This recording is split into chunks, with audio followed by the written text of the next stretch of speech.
Assalamualaikum warahmatullahi wabarakatuh.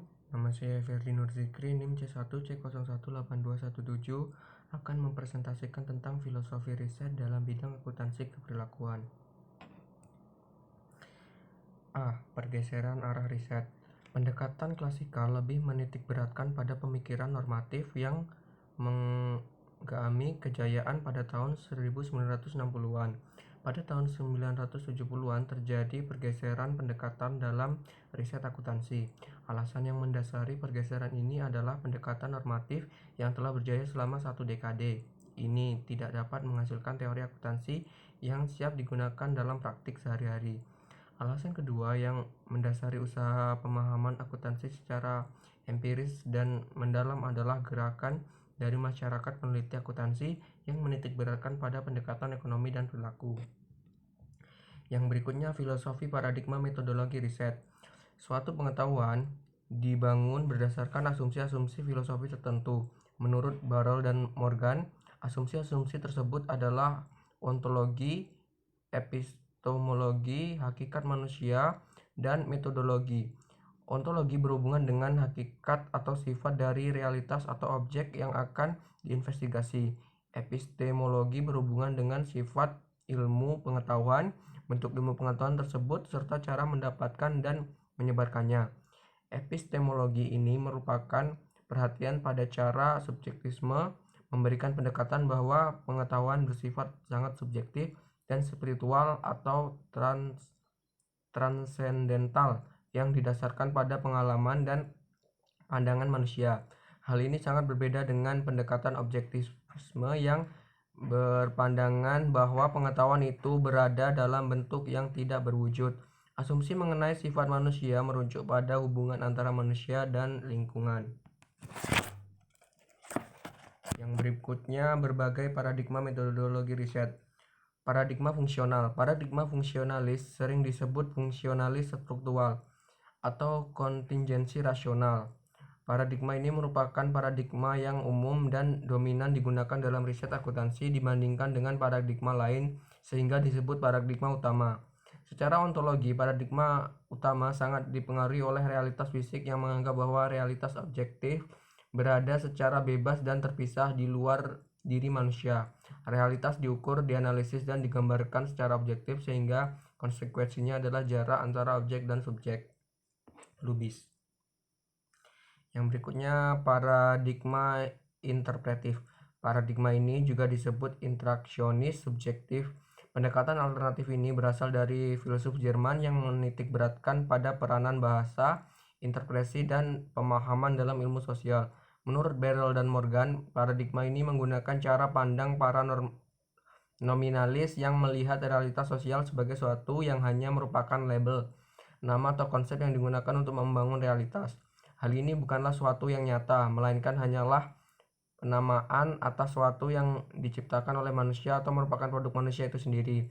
Dengan demikian, realitas sosial merupakan suatu yang berada dalam diri manusia itu sendiri, sehingga bersifat subjektif, bukan objektif sebagaimana yang dipahami oleh paradigma fungsionalis. Pendekatan ini bersifat pada subjektif dunia sosial dan berusaha memahami kerangka berpikir objek yang sedang dipelajarinya. Fokusnya pada diri individu dan persepsi manusia terhadap realitas, bukan pada realitas independen di luar mereka. Paradigma interpretatif tidak menggunakan ilmu pengetahuan untuk menjelaskan dan memprediksi, tetapi untuk memahami. Lubis. Yang berikutnya, paradigma strukturalisme radikal. Paradigma strukturalisme radikal mempunyai kesamaan dengan fungsionalis, yang mengasumsikan bahwa sistem sosial mempunyai keberadaan ontologis yang konkret dan nyata. Pendekatan ini berfokus pada konflik mendasar sebagai dasar dari produk hubungan kelas dan struktur pengendalian, serta memperlakukan dunia sosial sebagai objek eksternal dan memiliki hubungan terpisah dari manusia tertentu. Lubis. Yang berikutnya, paradigma humanis radikal. Jika didasarkan pada teori kritis dan Frankfurt Schools dan Habermas, riset-riset akan diklasifikasikan dalam paradigma humanis radikal.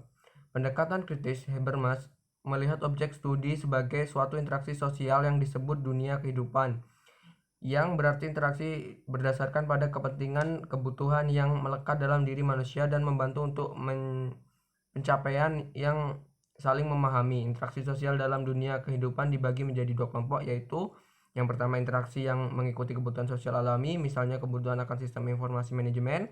Yang kedua interaksi yang dipengaruhi oleh mekanisme sistem, misalnya pemilihan sistem yang akan dipakai atau konsultan yang diminta untuk merancang sistem bukan merupakan interaksi sosial yang alami karena sudah mempertimbangkan berbagai kepentingan. Yang berikutnya paradigma postmodernisme. Postmodernisme menyajikan suatu wacana yang sedang muncul yang meletakkan dirinya di luar paradigma modern. Bahkan dapat dikatakan bahwa paradigma postmodernisme merupakan opsisi dari paradigma modern. Berbagai pemikir postmodernisme meliputi Baudrillard, Jacques Derrida, Latour, dan Michel Foucault. Namun, karya yang paling banyak digunakan sebagai dasar aliran postmodernisme adalah karya Derrida dan Foucault. Foucault terkenal dengan metode arkeologis dan genealogis.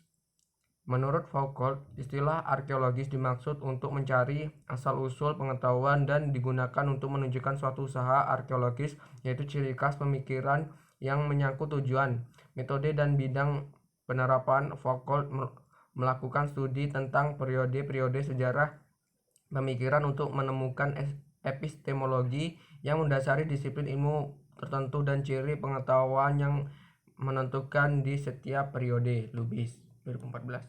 Paradigma yang berikutnya paradigma akuntansi kritis. Paradigma akuntansi kritis dipandang melalui refleksi dari ilmu sosial kritis. Paradigma ini dikemukakan pertama kali oleh Matt Tesich melalui sebuah derivatif filosofi fungsionalis dalam sistem ekonomi kapitalis. Karena itu teori ini tidak berkaitan dengan penyelesaian masalah ketersaingan, melainkan dengan proses teknis penilaian, di mana penilaian didefinisikan sebagai nilai objektif yang didasarkan pada konsep ekonomi marginalis. Lubis 2014.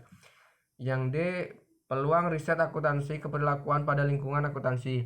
Dengan menelaah riset akuntansi keberlakuan sebelumnya secara khusus dapat diperoleh suatu kerangka analisis dan diskusi yang dibatasi pada peluang, terutama pada hasil potensi subbidang dan implikasinya untuk sebidang akuntansi yang lain. Yang E. Pertumbuhan riset akuntansi. Indikasi penting dari pertumbuhan minat dan pendekatan perilaku terhadap akuntansi merupakan pengaruh dan paradigma berlaku untuk menangani dimensi ini. Jika memilih untuk menentukan persentase penulisan dan artikel yang diterbitkan oleh dua jurnal utama, yaitu Journal of Accounting Research dan The Accounting Review, secara substansial persentase penulis artikel lebih besar daripada persentase yang berhubungan dengan staf pengajar sebagai calon perilaku.